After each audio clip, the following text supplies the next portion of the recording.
आप सबको फिर से एक नई वीडियो पर स्वागत है। आज फिर हम एक नए जॉब से रिलेटेड जानकारी लेकर के आए हैं। शायद आपको अच्छा लगे। अगर मैं अच्छा लगेगा तो दोस्तों के साथ शेयर कीजिएगा, लाइक कीजिएगा और चैनल पर नए हैं तो चैनल को सब्सक्राइब कर लीजिएगा इसी तरह की नई नई जानकारी प्राप्त करने के लिए। तो जॉब से रिलेटेड ये जानकारी है।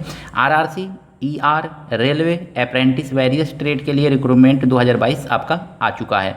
टोटल पोस्ट कितने हैं तो 3115 इसमें पोस्ट हैं। अप्लाई डेट क्या है तो 30 सितंबर से लेकर के 29 अक्टूबर 2022 तक है। कंप्यूटर बेस्ड है, ये जाकर के कंप्यूटर पे आपको फॉर्म फिलअप करना पड़ेगा। फ़ी कितना है तो जनरल ओबीसी ईडब्ल्यूएस के लिए 100 रुपया है। एससी एसटी पीएच और ओमैन के लिए कोई भी फीस इसमें अप्लाई नहीं देना है, यानी कि उनका फीस 0 है। एज कितना है तो 29 अक्टूबर 2022 तक आपकी उम्र जो है मिनिमम एज 15 साल होनी चाहिए और मैक्सिमम एज 24 साल की होनी चाहिए। लेकिन इसी के साथ साथ रिजर्वेशन भी इसमें दिया गया है। ओबीसी को 3 साल, एससी एसटी को 5 साल, यानी कि अगर में ओबीसी हैं तो 27 साल की उम्र तक भर सकते हैं, एससी एसटी हैं तो 24 और 5 29 साल की उम्र तक इस फार्म को भरने के लिए एप्लीकेबल हैं। तो बहुत ही सुनहरा अवसर है आपके लिए अप्रेंटिस से रिलेटेड ये फार्म को भरने के लिए। देखिए दोस्तों, इसमें दिया गया है RRC UR unit division name. अब डिवीज़न में अलग अलग डिवीज़न में अलग अलग पोस्ट निकला हुआ है, तो किसी डिवीज़न में आप जिस डिवीज़न में भरना चाहें उसमें भर सकते हैं। जैसे हावड़ा डिवीज़न के लिए कितने पोस्ट हैं 659 पोस्ट हैं। लिलुआ वर्कशॉप के लिए कितना है तो 612 पोस्ट हैं। सियालदह डिवीज़न के लिए 440 है। कंचनपाड़ा वर्कशॉप के लिए 187 है। मालदा डिवीज़न के लिए 138 है। इसीलिए आसनसोल डिवीज़न के लिए 412 है और जमालपुर वर्कशॉप के लिए 667 पोस्ट है। जमालपुर वर्कशॉप का ही सबसे ज़्यादा इसमें टोटल पोस्ट दिया हुआ है, यानी कि जमालपुर वर्कशॉप में 667, यानी सबसे ज़्यादा पोस्ट जमालपुर में है और इससे थोड़ा सा कम हावड़ा में है और उससे थोड़ा सा कम लिलुआ में है। तो इस तरह से आप देखेंगे क्रम से ये किस तरह से दिया हुआ है। तो आपका जिस में भरना है आप उस डिवीज़न में जा कर के भर सकते हैं, मतलब वहाँ का फार्म आप अप्लाई कर सकते हैं। एलिजिबिलिटी क्या है तो आपको क्लास 10th पास होना चाहिए, साथ ही साथ मैट्रिक विथ आईटीआई। मैट्रिक का मतलब वही हाई स्कूल के समकक्ष आईटीआई होना चाहिए और plus NCVT certificate in related trade. जो भी आप इसमें ट्रेड वाइड है, जैसे फिटर है, वेल्डर है, कारपेंटर है, तो आपको उस ट्रेड में आईटीआई होना चाहिए, यानी कि उस ट्रेड से आपको क्या करना है तो उसका सर्टिफिकेट आपके साथ पास होना चाहिए। साथ ही साथ हाई स्कूल आप पास हैं, तो हाई स्कूल पास होंगे तभी आईटीआई करेंगे, और आईटीआई किए हैं तो किसी न किसी ट्रेड से किए होंगे। तो आपका जो ट्रेड है उस ट्रेड में आप इस फॉर्म को फिलअप कर सकते हैं। अब देखिए ट्रेड वाइड जो वो है, अगर मैं सभी का इसमें कैलकुलेट किया जाए तो कहाँ कहाँ पे कौन कौन सा ट्रेड मिला करके कुल कितने ट्रेड आपके निकले हुए हैं, तो आइए उसको देखते हैं।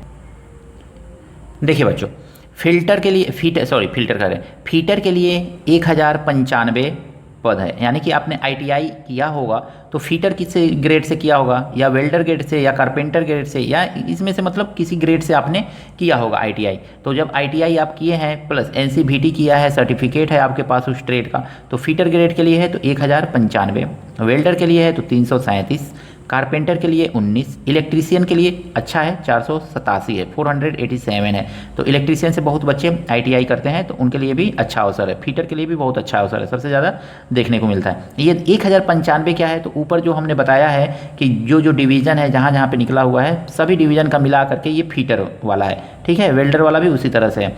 फिर पेंटर के लिए 24 पद है इसमें, मतलब 24 सीटें हैं। वायरमैन के लिए 87, लाइनमैन के लिए 9, मेल ये एमएसी का मतलब हो गया ना आपका मैकेनिकल रेफ्रिजरेटर या एसी से जिसने किया है ट्रेड से तो उसका 58, मैकेनिकल फीटर है तो 114, मैसन है तो 7, ब्लैक स्मिथ है तो 19, इसी तरह से मैकेनिकल डीजल से किया है आपने अगर में तो 158, वेल्डर इंजीनियरिंग किया है तो आपका 218, मतलब उसमें सीटें हैं। तो इस तरह से ये पूरा का पूरा, और भी हैं इसमें और भी सब ट्रेड है, तो उसके लिए आप क्या कीजिए नोटिस भी एक बार देख लीजिए। अगर मैं इस ट्रेड में इसमें आपका नहीं है तो आप उसके लिए नोटिस एक बार देख लीजिए, क्या नोटिस में आपका ट्रेड उल्लेखित किया गया है, तो वहाँ से आप नोटिस में देख सकते हैं।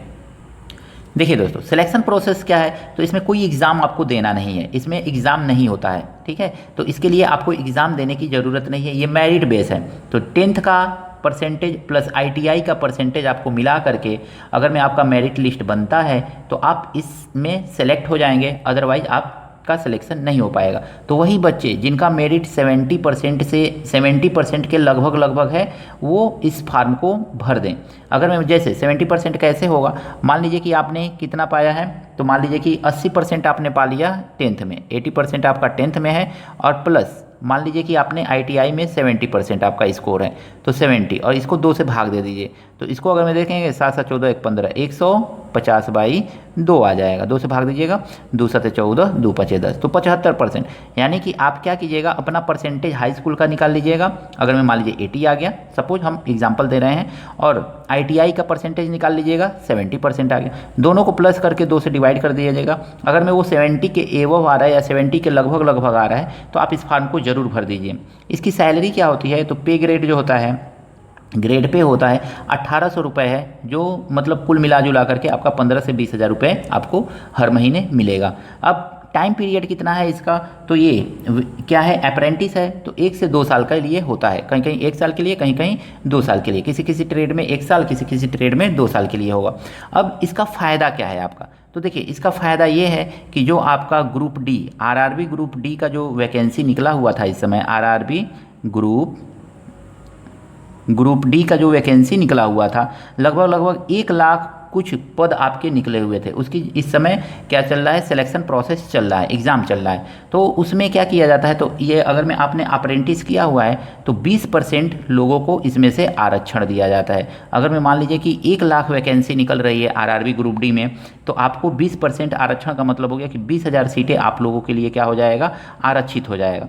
अब कहेंगे कि आरक्षण से क्या मतलब है, तो देखिए जो फ्रेश से जाता है, मतलब सिंपली बिना ये अप्रेंटिस किए हुए जाता है, तो उसको कितना लाना पड़ेगा नंबर, कम से कम 70 नंबर लाना पड़ेगा, 70 65 70 80 तक लाना पड़ेगा। और अगर मैं आपने ये किया है, अप्रेंटिस वाला किया है, तो RRB ग्रुप डी में अगर मैं भरेंगे आप, तो आपको कितने पे हो जाएगा, अप्रॉक्स 50 नंबर ला देंगे तो आपका हो जाएगा। सामान्य वालों का 70, और आप अगर मैं अप्रेंटिस किए हैं तो 50 नंबर पे ही आपका सिलेक्शन होने की संभावना रहती है। तो इसलिए ये बहुत ही अच्छा है। आने वाले भविष्य में अगर मैं RRB ग्रुप डी का वैकेंसी निकल रहा है तो आप उसमें अप्लाई करेंगे तो आपको 20% का आरक्षण मिल जाएगा और आप आराम से उसमें हो सकते हैं। तो अगर मैं आप इसके लिए एलिजिबल हैं तो मेरा तो सुझाव रहेगा कि जो भी इसके लिए एलिजिबल है, यानी कि जो भी जिसने भी 10th क्लास जो है अच्छे नंबर से पास किया है, साथ ही साथ उसका IIT हुआ अच्छा हुआ है, मतलब अच्छे नंबर से पास कर लिया है, और दोनों मिलाकर के 70% से एवव आ रहा है, तो आप इस फॉर्म को ज़रूर भरिए। मिलते हैं नेक्स्ट वीडियो में इसी तरह की नई जानकारी के साथ।